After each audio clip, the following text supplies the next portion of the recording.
መንፈስ ቅዱስ አሐዱ አምላክ አሜን።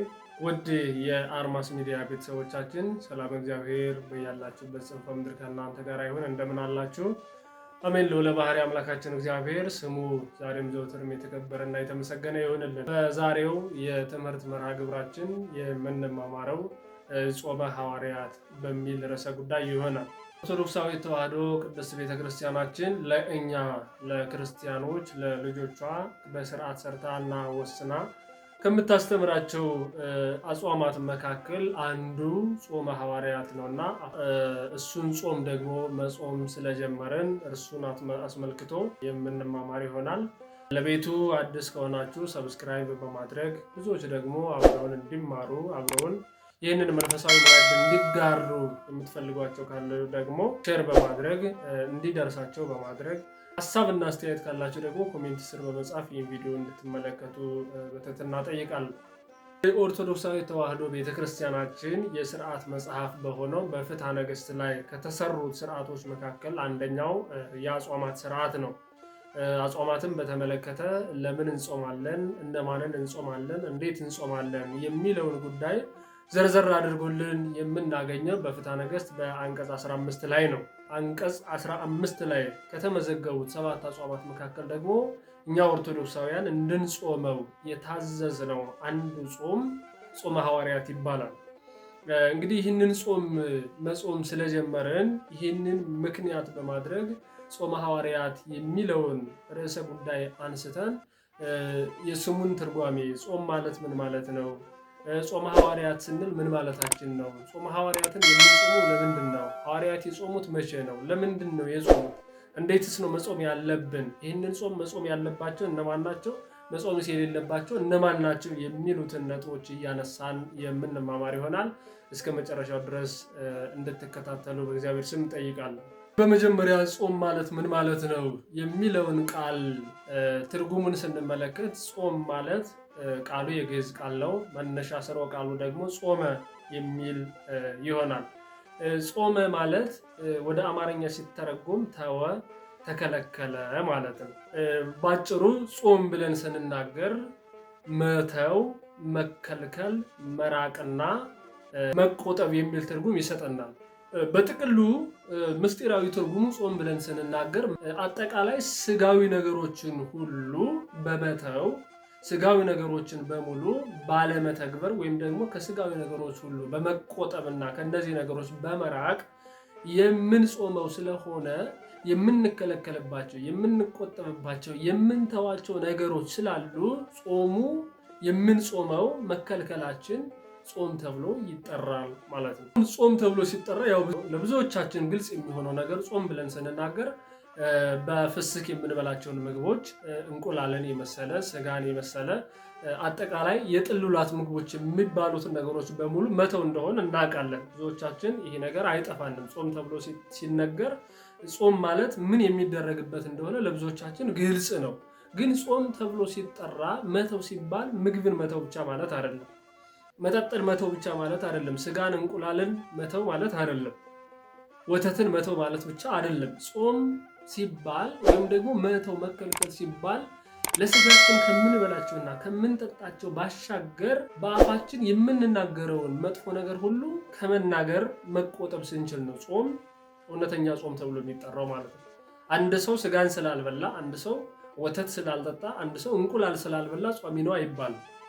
ሰው ጿሚ ነው መባል የሚችለው ከሚበላው ነገር ከሚጠጣው ነገር ሲከለከል ያንን ነገር ሲተው ብቻ ሳይሆን አንደበቱን መቆጠብ ሲችል፣ በአንደበቱ የሚናገረውን መጥፎ ነገር መተው ሲችል፣ በእጁ የሚሰራውን ክፉ ስራ መተው ሲችል ነው። በእግሩ ወደ ክፉ ቦታ መገስገሱን ማቆም ሲችል ነው በትክክል ጾም የሚባለው። አንድ ሰው አንደበቱን ከሐሜት ሲከለክል፣ አጠቃላይ በዚህ በህዋሳታችን ከምናደርጋቸው ነገሮች በሙሉ መቆጠብ ስንችል ነው እንጂ ሰው ከምግብ ስለተከለከለ ብቻ ጾመ ሊባል አይችልም። ስለዚህ ጾም ብለን ስንናገር ብዙ ጊዜ እኛ የሚመስለን ከሚበሉ ነገሮች ከሚጠጡ ነገሮች መከልከል ብቻ እንደሆነ ነው የምናስበው። ይሄ ግን ትክክል አይደለም። ለዛ ነው ብርሃነ ዓለም ቅዱስ ያሬድ ሲናገር ምን ይላል? ይጹም ዓይን ይጹም ልሳን እዝንን ይጹም እምሰሚያ ህሱም ይላል። ዓይናችንም መጥፎ ነገር ከማየት መከልከል አለበት።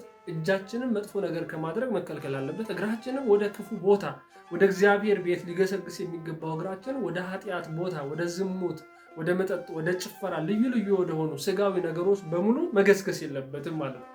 እዝንኒ ይጹም እምሰሚዐ ሐሱብ ማለት ይሄ ጆሮአችንም ደግሞ የእግዚአብሔርን ቃል ልንሰማበት መንፈሳዊውን ትምህርት ልንሰማበት እንጂ ዓለማዊውን ጭፈራ ልናዳምጥበት፣ ዓለማዊውን ዘፈን፣ ዓለማዊውን የኃጢአት ስራዎች በሙሉ የኃጢአት ንግግሮች በሙሉ እንድናደምጥበት አልተፈቀደም።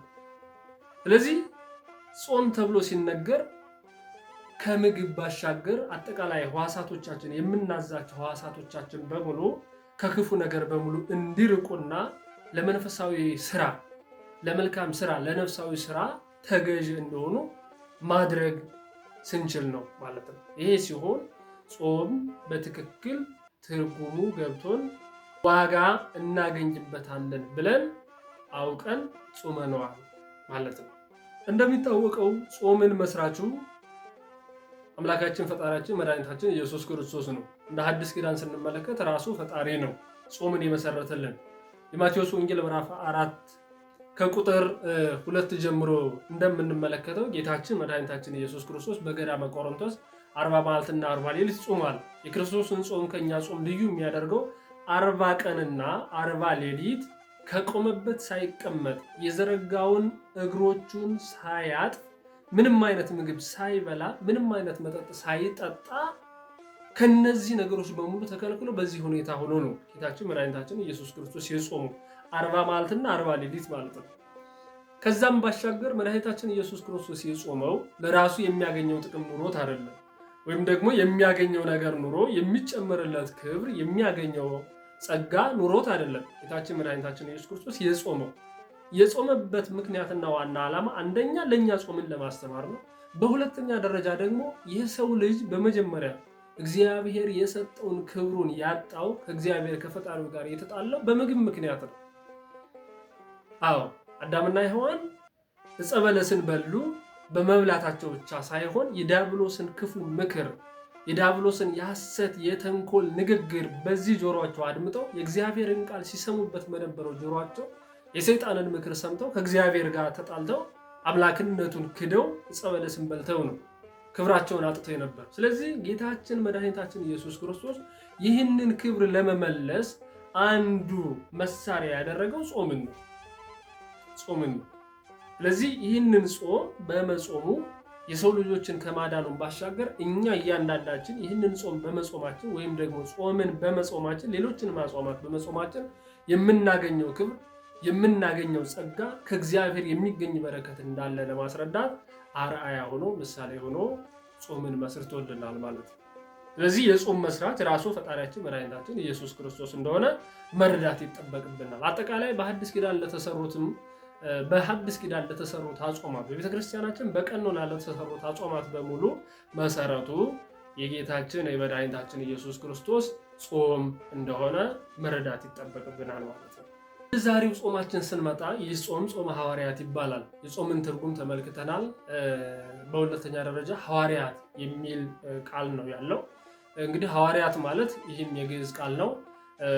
ሆረ ሄደ ከሚለው የግዕዝ ስርወ ቃል የተገኘ ነው። ሆረ ሄደ ማለት ሐዋርያ ብለን ስንናገር አንድን ሐዋርያ የሚያመለክት ነው። ሐዋርያት ብለን ስንናገር ደግሞ ሁሉንም ሐዋርያት የሚመለከት ነው። ሐዋርያ ብለን ስንናገር ሆረ ማለት ሄደ ማለት ከሆነ ሐዋርያ ማለት ሄያጅ ማለት ነው። የሚሄድ የሚጓዝ ማለት ነው። ስለዚህ ሐዋርያት ብለን ስንናገር ለስብከተ ወንጌል የሚፋጠኑ ከእግዚአብሔር የተቀበሉትን ትእዛዝ ለመፈጸም የሰው ልጆችን ወደ እግዚአብሔር ለማቅረብ ተልኳቸውን ለማከናወን የሚንቀሳቀሱ ከአንድ ቦታ ተወስነው የማይኖሩ ወደ ተለያዩ ቦታዎች እየተንቀሳቀሱ የሰው ልጆችን በወንጌል መረብነት እያጠመዱ ወደ እግዚአብሔር የሚያቀርቡ ተጓዦች ማለት ነው። ጉዟቸው ደግሞ ለስጋዊ ደስታ፣ ለስጋዊ ምቾት ወይም ደግሞ ለግል ፍላጎት አይደለም። ለዚህ ሳይሆን ሰዎችን ወደ እግዚአብሔር ለማቅረብ እግዚአብሔር በማይመለክበት ቦታ በመገኘት እግዚአብሔርን ሰዎች እንዲያመልኩት ለማድረግ የሚጓዙ ማለት ነው። ስለዚህ ጾመ ሐዋርያት ብለን ስንናገር እነዚህ ወንጌልን ለመስበክ ከሀገር ወደ ሀገር ከቦታ ወደ ቦታ የሚንቀሳቀሱ ደቀ መዛሙርት የጾሙት ጾም ማለት ነው። ለዚህ ጾም መሰረት የሆነው ጾሙን እንዲጀምሩ ያደረጋቸው ይህንን ጾም እንዲጾሙ ያደረጋቸው የጌታችን የኢየሱስ ክርስቶስ ትምህርት ነበረ። ማቴዎስ ወንጌል ምዕራፍ 9 ከቁጥር 15 ጀምሮ ስንመለከት ጸሐፍት ፈሪሳውያን ጌታችን መድኃኒታችን ኢየሱስ ክርስቶስ በማቴዎስ ቤት በቀራጩ መጠራቱ በፊት በነበረበት ቤት ተሰብስቦ ግብዣ ተደርጎለት ከነርሱ ጋር ተሰብስቦ በነበረበት ሰዓት ጠይቀውት ነበረ። ይህም ጥያቄ ምንድነው የሚለው ደቀ መዛሙርቱ ስለምን አይጾሙም ብለው ጥያቄ አቅርበው ነበረ። በዚህ ጊዜ ጌታችን ኢየሱስ ክርስቶስ የመለሰላቸው አንድ ምላሽ አለ። ምንድነው የሚለው ሙሽራው ከእነርሱ ጋር ሳለ ሚዜዎቹ አይጾሙም። ሙሽራው ከነሱ የሚወሰድበት ጊዜ ይመጣል። ሙሽራው ከነርሱ ከተወሰደ በኋላ ግን እነዚህ ሚዜዎቹ ይጾማሉ በማለት ነበር የነገራቸው። አሁን ብዙ ጊዜ ይህንን ቃል ወስደው ብዙዎች በተሳሳተ አረዳድ ሰው ሰርግ በሚያደርግበት ለምሳሌ በጥር ሰርግ ከተደረገ በጥር የተጋቡ ሙሽሮች ካለ ከዛ በኋላ ሙሽራውም አይጾምም ከዛም ባሻገር ሚዜዎቹም አይጾሙም በማለት በጾም ብሉ የሚል ሐሳብ እንደተሰጠ አድርገው የሚተረጉሙ ሰዎች አሉ። በዚህ ዘመን ግን ይሄ ሐሳብ በጾም ስጋ ብሉ፣ በጾም ሚዜዎቹም ሙሽራዎችም ብሉ ለማለት የተነገረ ቃል አይደለም። ይሄ ምስጢራዊ ቃል ጌታችን ኢየሱስ ክርስቶስ በምስጢር የተናገረው ነው። ሙሽራ የተባለ ራሱ ጌታችን መድኃኒታችን ኢየሱስ ክርስቶስ ነው። ስለዚህ ሙሽራ የተባለ ክርስቶስ ነው። ሚዜዎች የተባለ ቅዱሳን ሐዋርያት ናቸው። ሙሽራው ከነርሱ ጋር ሳለ አይጾሙም ማለት ጌታችን ኢየሱስ ክርስቶስ በምድር እስካለው ድረስ ከኔ ጋር እያሉ አይጾሙም እያለ ነው። ከነሱ ሲወሰድ ይጾማሉ ማለት ደግሞ እኔ በዚህ ዓለም የመጣሁበትን ድነታ ዓለምን ለመፈጸም የምሰራውን ስራ ጨርሼ ፈጽሜ ካረጉ በኋላ ቅዱሳን ሐዋርያት ይጾማሉ በማለት የተናገረው ነው። ለዚህ ነው ጌታችን ኢየሱስ ክርስቶስ በነበረበት ጊዜ 3 ዓመት ከ3 ወር እስከሚሰቀል እስከሚሞት አብረው ቅዱሳን ሐዋርያት ሲኖሩ ጾም አልጾሙ። ከዛም በኋላ 40 መዓልትና 40 ሌሊት እስከ እርገቱ ድረስ ከትንሣኤው በኋላ እስከሚያርግበት ጊዜም አልጾሙም። ከእርገቱ ጀምሮ እስከ በዓለ ጰራቅሊጦስም ድረስ ቅዱሳን ሐዋርያት ጾም አልጾሙ።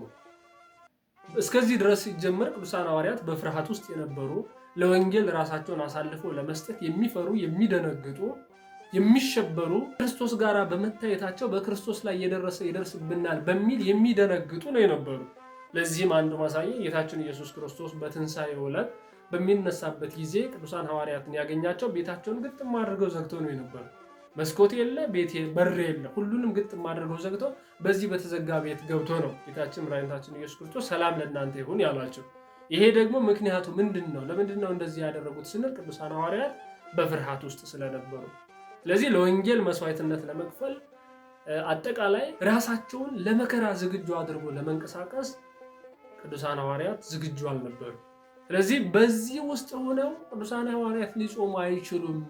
በኋላ በእነርሱ ላይ የሚያድር መንፈስ አለ፣ እነርሱን የሚያበረታ እነርሱን የሚያጸና እኔ የምልከው የሚያበረታና ኃይልን የሚሰጥ ዕውቀትን፣ ጥበብን፣ ምስጢርን የሚገልጽ መንፈስ ቅዱስ ስላለ እርሱ በሚመጣበት ጊዜ እርሱ በእነርሱ ላይ ካደረ በኋላ እነርሱ ጠንካሮች ሆነው ጽኑዓን ሆነው ብርቱዎች ሆነው ለወንጌል ራሳቸውን አሳልፈው የሚሰጡ ሆነው ከዛም ባሻገር ጾም የሚጾሙ ይሆናሉ በማለት ይህንን ምስጢር ያለው ንግግር ጌታችን ኢየሱስ ክርስቶስ መልሶላቸዋል።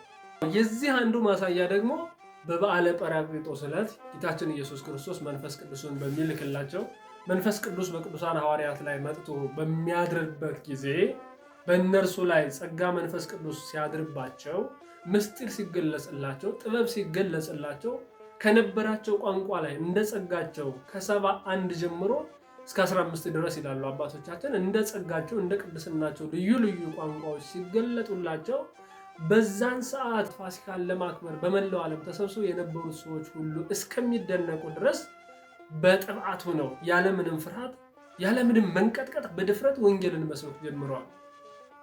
እዛ ነው የሐዋርያት ሥራ ምዕራፍ 2ን ስትመለከቱ ቅዱሳን ሐዋርያት ምስጢር ተገልጾላቸው በተለያየ ቋንቋ ሲናገሩ በመላው ዓለም የተሰበሰቡት ሰዎች እነዚህ ሰዎችማ አብደዋል፣ ጉሽ ጠጅ ጠጥተው ነው እንጂ እንዴት እንደዚህ አይነት ምስጢር በመላው ዓለም ያለን ሰዎችን ቋንቋ እንዴት ሊናገሩ ይችላሉ የሚል ሐሳብ ተናግረው ነበር። በዚህ ጊዜ ነው ቅዱስ ጴጥሮስ ማንንም ሳይፈራ መንፈስ ቅዱስ በእነሱ ላይ ስላደረ እናንተ ሰዎች እኛ እንደምታስቡት ጉሽ ጠጅ ጠጥተን የሚያሰክር መጠጥ ጠጥተን አይደለም። እነሆ ጊዜው ገና ጠዋት ነው፣ ገና 3 ሰዓት ላይ ነው። እኛ ግን በዚህ መንገድ እናንተ በምታስቡት መንገድ ሳይሆን እንዲህ እያወራን ያለነው ኃይልን በሚገልጥ እውቀትን በሚገልጥ ጥበብን በሚገልጥ መንፈስ ቅዱስ በእርሱ አማካኝነት ነው ይህንን ምስጢር በእኛ ላይ ያፈሰሰው። በእርሱ አማካኝነት በፈሰሰው ጸጋ ነው ይህንን ወንጌል የምንሰብከው በማለት በድፍረት ቅዱሳን ሐዋርያት ተናግረዋል ማለት ነው። ስለዚህ ቅዱሳን ሐዋርያት ከዚህ በኋላ መንፈስ ቅዱስ በእነሱ ላይ ካደረ በኋላ በድፍረት ወንጌልን ከመስበክ ባሻገር ራሳቸውን ለሕማም ለሞት አሳልፈው ለመስጠት ራሳቸውን ከማዘጋጀታቸውን ባሻገር ዓለምን ዙረው ለማስተማር ከመወሰናቸውን ባሻገር አንዱ ይህንን መንፈስ ቅዱስ ከተቀበሉ በኋላ የፈጸሙት አንዱና የመጀመሪያው ስራቸው ያደረጉት ጾም መጾም ነው። ለዚህ ነው በኦርቶዶክሳዊ ተዋሕዶ ቤተክርስቲያናችን ስርዓት መሰረት ሁልጊዜ ጾመ ሐዋርያት የሚጾም ከበዓለ ጰራቅሊጦስ ቀጥሎ ነው። መንፈስ ቅዱስ በቅዱሳን ሐዋርያት ላይ ካደረ በኋላ ወዲያው በነጋታው ጾም መጾም ስለጀመሩ ኦርቶዶክሳዊ ተዋሕዶ ቤተክርስቲያናችን ይህንን ምስጢር ይህንን ታሪክ መነሻ አድርጋ ቅዱሳን ሐዋርያት የጾሙትን ጾም በስርዓት ወስና ሁልጊዜም ከበዓለ ጰራቅሊጦስ ጀምሮ እንድጾም ታዛለች ማለት ነው። ምናልባት ይሄ የጾሙን ጊዜ ስንመለከት ቀኑን ሊያንስም ሊያጥርም ይችላል። ግን መጀመሪያው ምን ጊዜም በዓለ ጰራቅሊጦስ ነው። ምን ጊዜም ማለት ነው የጾመ ሐዋርያት መግቢያ ምን ጊዜም በዓለ ጰራቅሊጦስ እሁድ ቀን ነው የሚለው ከእሁድ አይወጣም። መነሻው በዓለ ጰራቅሊጦስ ነው። መጨረሻው ደግሞ ሐምሌ 5 የቅዱስ ጴጥሮስ እና የቅዱስ ጳውሎስ የእረፍት መታሰቢያ ዓመታዊ የእረፍት መታሰቢያ መጨረሻው የሚሆን ጾም ነው ማለት ነው። ስለዚህ ቅዱሳን ሐዋርያት አባቶቻችን መንፈስ ቅዱስን ለገለጸላቸው ፈጣሪ ለመንፈስ ቅዱስ ለአብ ለወልድ ብለው ወንጌልን እየሰበኩ ሰዎችን በአብ በወልድ መንፈስ ቅዱስ ስም እያጠመቁ ሰዎችን ወደ እግዚአብሔር መንግስት ለማስገባት አንዱ ኃይላቸው ጾም ስለሆነ ክርስቶስ ደግሞ ይጾማሉ ብሎ አስቀድሞ ስለተናገረ ክርስቶስ አንደኛ እርሱ ጾሞ ባሳያቸው መሰረት፣ ሁለተኛ ይጾማሉ ብሎ በነገራቸው መሰረት፣ ሶስተኛ ደግሞ ሰዎችን ወደ እግዚአብሔር ለማቅረብና እነርሱም ክብርን ለማግኘት ጾም ስለሚያስፈልግ ይህንን አውቀው ይህንን ተረድተው ይህንን ጾመ ሐዋርያት ብለን የምንጾመውን ጾመውታል ማለት ነው።